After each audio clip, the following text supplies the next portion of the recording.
Today, I am with Larry Midler, who's the Executive Vice President, General Counsel, and Chief Risk Officer for CBRE. Larry, welcome. How are you? Great today. Thanks for having me. Does, It's a pleasure to be here with you. does your title fit on a business card? Yeah, I man who wears multiple hats and always really have. But so as the general counsel of the company, I'm responsible for all of the legal affairs globally. And along the way, I've picked up the chief risk officer title and responsible for compliance programs as well at the company. So for short, you could just call me the GC. All right, sounds good. Larry, today we're going to talk about Zoom etiquette in the workplace. And maybe you could tell us, to get started, a little bit about CBRE and why you, in your position and your experience, can speak to this topic. Sure. Well, first of all, for those of you who don't know, CBRE is the largest commercial real estate services company in the world. We are pretty much everywhere. I think we're in over 100 countries now, and did about $25 billion in revenue last year that we reported. We employ 100,000 people around the world. We're a pretty big company. In my position, well, first of all, I should say that when you say Zoom, Zoom is one of the video platforms that we use. I think it's become a ubiquitous term for what we're talking about, which is the video conferencing. We very prominently use Microsoft Teams as well, and maybe a few others, different places. And I could say that we were Zooming before the pandemic. I mean, I'm sitting here, so you know, in a virtual office created by some graphic designers. I'm not really in a CBRE office right now. I sit in Los Angeles. And the last time I was inside the office in downtown Los Angeles was, I think, a year ago, February. So I've been holed up in my home, using Zoom and Teams and other platforms for the better part of a year and a half now. I think I've gained a lot of experience personally using it, had a lot of conversations about it, and as a leader of a group within our company with a couple hundred people reporting in, directly or indirectly to me, I've actually studied it as a cultural phenomenon and employee engagement issue as well. And we're trying to use it strategically to improve those things, as we've been out of the office for all this time, and now as we're merging back to the office, we're having a lot of conversations about how to use these platforms once we're back in place. Just like in a courtroom, Larry, I think we've qualified you as an expert witness for today's topic. So let's get into it. But I'm not a cat. I'm a lawyer.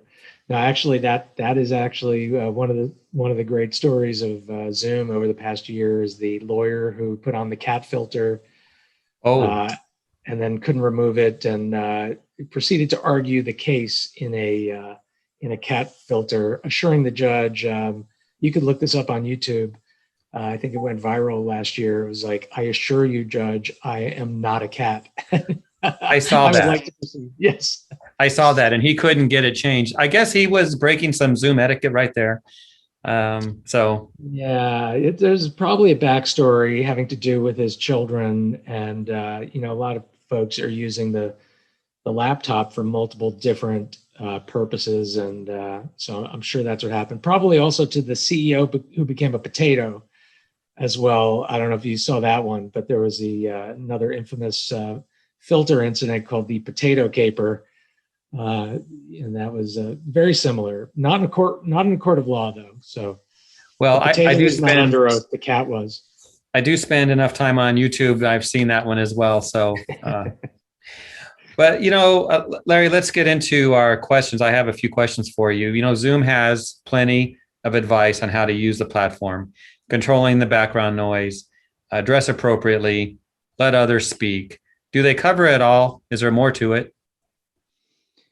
You'd think they would have covered it all, especially that they can push features quickly, and they've got a lot of great stuff. Like I was leading a meeting today with multiple people who, when they want to speak, would hit the raise your hand icon. And so there's really intuitive, parts about it that you don't even get in a live meeting really as well as you do in Zoom. I think the one thing that they really haven't cracked the code yet is the whole, mute, unmute conundrum, which is, you want everyone on mute while there's a speaker talking. In fact, if you have a large enough meeting and not everyone's on mute, you'll eventually get into that echo chamber scenario where everything is repeated, over and over, and then it just swirls like a giant feedback until everyone is muted. So you don't want to be in the echo chamber. So you basically put everyone on mute, and then inevitably, when someone tries to speak, they're on mute, and then everyone has to say you're on mute. And so I think there's got to be a better way. I'm the secretary of our board of directors, and not to tell tales outside of school, but every once in a while we have a director who's on the board meeting on Zoom, but with I think a cell phone or something, and it creates the giant echo chamber. And I'm the host of the Zoom meeting, so I play the whack-a-mole game where I'm muting the folks who are not muting themselves, and then of course inevitably that happens that someone wants to speak. On a similar vein, whoever's the host of the meeting has awesome power, because when you leave the meeting, even if you say, well, I'm just going to temporarily leave the meeting, it kills the entire meeting for everyone unless you transfer the host to someone else. So those are a couple things that I would add. I would also probably add a timer.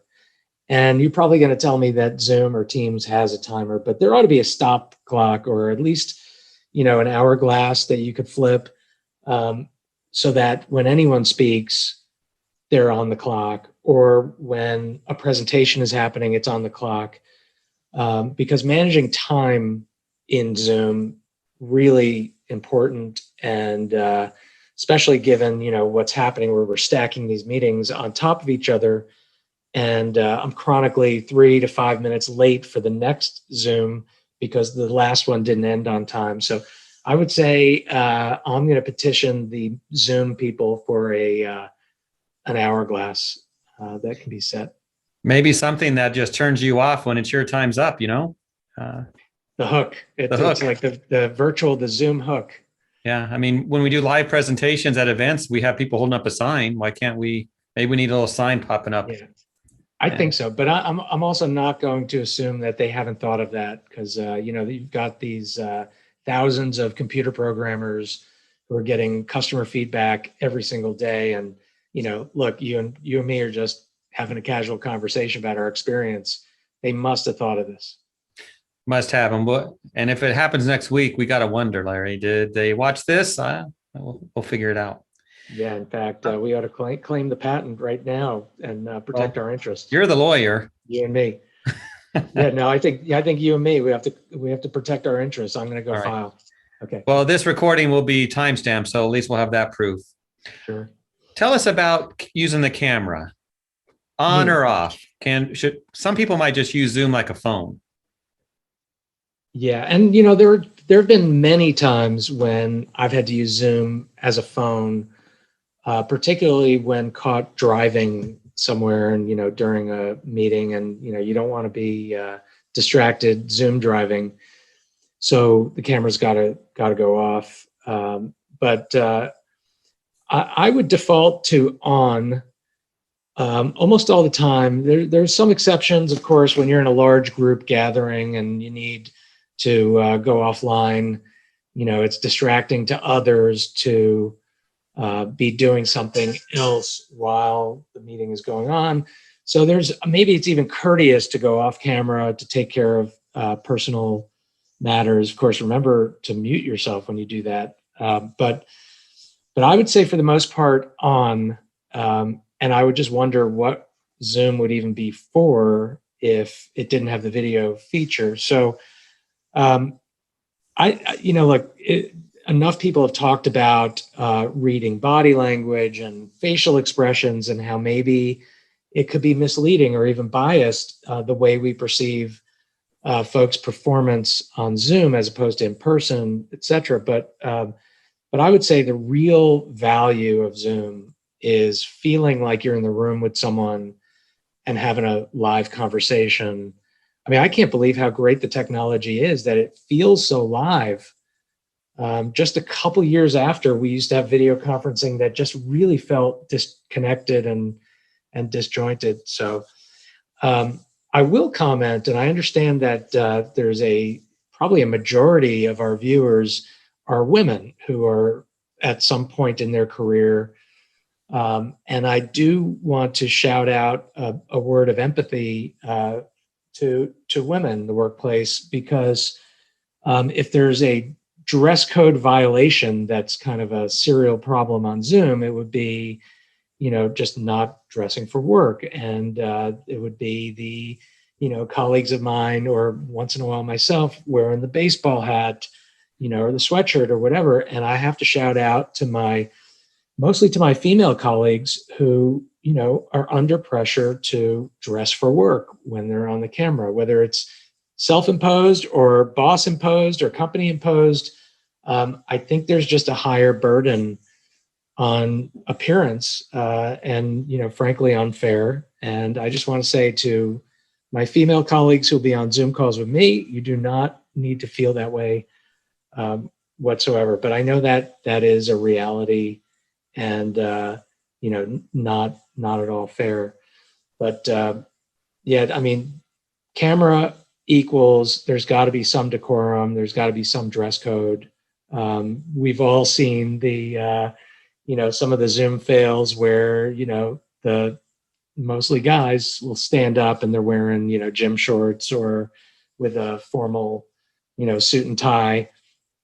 There's been many even worse fails on folks who thought they were off camera, who actually were on camera, and just not great. So I guess my advice would be on camera, be present as much as you can. Make sure you know that you are on camera when you're on camera, and know that you have turned off the camera when you want to be off camera. Well, you bring up a good point, Larry, when you talk about cameras and muting, because you're in control of that. The host cannot turn on your camera, and the host cannot unmute you, I believe. That's on you. So good advice. Yeah, good advice. I'll tell you another one. We have to go back to the first thing on the feature. I think on the chat. So I've seen chats on Zoom be used really effectively to raise issues where the host or the speakers will take on those questions or the prompts. And of course, there's always a little bit of mischief where you're on a call with someone, maybe some speaker is dragging on too long or whatever it is, or you have kind of a funny thought that you want to share with someone privately. Make sure you know who you're chatting with, because I think the default is that you're chatting to everyone. And so even when somebody chats you, when you hit reply, it might not be set to that person. And so you end up, and I've done this, you end up with a comment that is completely meaningless to the group, or even embarrassing to be made to the group when it was intended for just one person.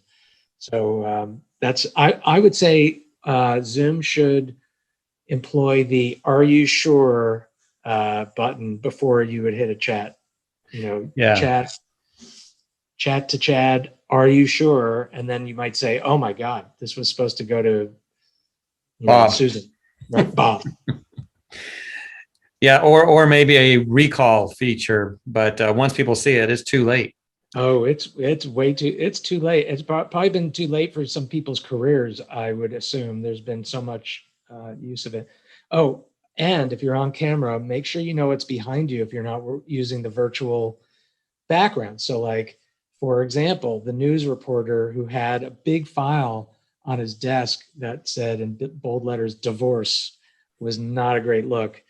Having a, Mike's Hard Seltzer, on a coaster right next to you during a meeting, might be a good idea for some people, but probably not a good look to have that, or some other interesting things maybe on a computer screen behind you when you're on Zoom. I think the Zoom etiquette book that I read says you put your Mike's Hard Lemonade in a coffee cup, but maybe people don't listen. Yeah, you put your vodka in a water bottle. That's what you do. There you go. But no, I would just say that's a big no. Agreed. Let's talk about, and this is great advice, Larry, but let's talk about Zoom fatigue. That can be a real thing, and that can affect how we perform on live meetings or these virtual meetings. Any ideas on keeping engagement up and awake? As you might have guessed, I have a few thoughts about this. So live television is especially stressful. Even SNL just does 90 minutes in the week, and there are commercials. Like, it's very stressful to be, one word away from just destroying, your personal brand, right? And I think part of Zoom fatigue is not really Zoom fatigue at all. I know there's this fatigue about looking at yourself talking, and I get that as well. It's hard not to be distracted by looking at yourself when you're talking, right? Everyone's self-conscious, so that's a natural thing. And I think psychologically that's fatiguing. But I have to say it's another thing, really. It's not Zoom fatigue at all. It's meeting fatigue. I don't remember a time in my career where I've stacked back to back to back to back in-person meetings ever, right? Like, it just doesn't happen because you've got to go from one place to another. And so part of what I feel as Zoom fatigue is actually the back-to-back Zoom meetings where you're hurrying to get off one of the Zooms and get going on another Zoom. And you're just back-to-back, sometimes for 5-6 hours at a time. It's because it's the way we work now. And I just wonder whether it wouldn't be meeting fatigue if you tried to do these in person. Have you ever done like speed interviewing or, the speed dating, et cetera, when you have to go from meeting to meeting to meeting, or maybe pitching business or whatever it is? It gets really tiring. And I just think it's a heightened stress of being on camera, even more heightened times like this, when I know you hit the record button and there's going to be hundreds of people, seeing me and saying, "Hey, what is that right there on this guy's face?" So yeah, it's stressful, but I think maybe Zoom fatigue is it might be a little bit overblown. And I think if we maybe gave ourselves a break in between our meetings, I think the 25-minute meeting is a really good concept, or the 20-minute meeting. So you have some time between. And I'll just tell you candidly, I've had to, have a bio break. This is, to be polite, a bio break so many times I can't even count while I'm on a Zoom. And then, there's just no time before the next one. So I spend the day like 3 to 5 minutes late for every single thing I'm doing. And I think it's because of the way we're working on Zoom. Mm-hmm. Great advice. And don't take your device into the bio break area. That's not when you're on camera. Yes. That's when you definitely want to mute, for sure. Yeah. The muting, the camera, it's on you, literally. So we want to make sure that everything is as it should be. You kind of covered our last question. I was going to ask you, what would you do to improve Zoom? You mentioned several things that they're going to steal from you now that it's public information, but anything else to add? I think as we get back to the office, this technology is actually going to remain ubiquitous. It's going to be, first of all, just so you know, of my direct reports, I think only one of them sits in the city where I work. And of my team, there's maybe 10, 12 people in Los Angeles out of 180 people. We're all over the world. And so, as I said, Zoom was starting to really catch fire before the pandemic. It was proven during the pandemic, and I think maybe almost perfected. And I think it is here to stay. And sometimes I wonder, this is a statement against interest here as CBRE, but, does it make the office something that has an entirely different purpose altogether. Because if I could be sitting here in a spare bedroom in my house doing this with you, how much do I really have to be in the office or traveling or, getting a coffee, etc.? And I know all the pros and cons to that. I think the saving grace is going to be that the office is going to be used as a tool to get important things done, as opposed to a place to plop down and, consider that this is your space. I don't know if you're going to consider it your space anymore as much as a thing you need to use to get some things done, like in-person meetings. Yeah, so I'm going to just reveal to your the studio audience where I am just before we say goodbye, and I'll just make the last. By the way, that is a bathroom right there. I'm just going to make the last comment is that I'm not sure people know quite how to say goodbye on Zoom, and we might believe that our colleagues are being rude when they just click end and you're waiting for a goodbye. Like, I'm a guy who likes a great hello and a great goodbye, but a lot of people are like, okay, we're at time, and then they're just gone, and they're not being rude. They're just using this tool the way that they want to use the tool. And for me, it's always awkward because I never want to, end the goodbye. So anyway, this is where I work, and I guess we're at time, right? Our time's up. We kept this within 30 minutes, Larry. So thank you. Well, thank you, and I've got to go now. All right. See you later. Uh-oh. Zoom etiquette, Larry. I'll send you the memo. All right. Bye. It was a Thanks. pleasure.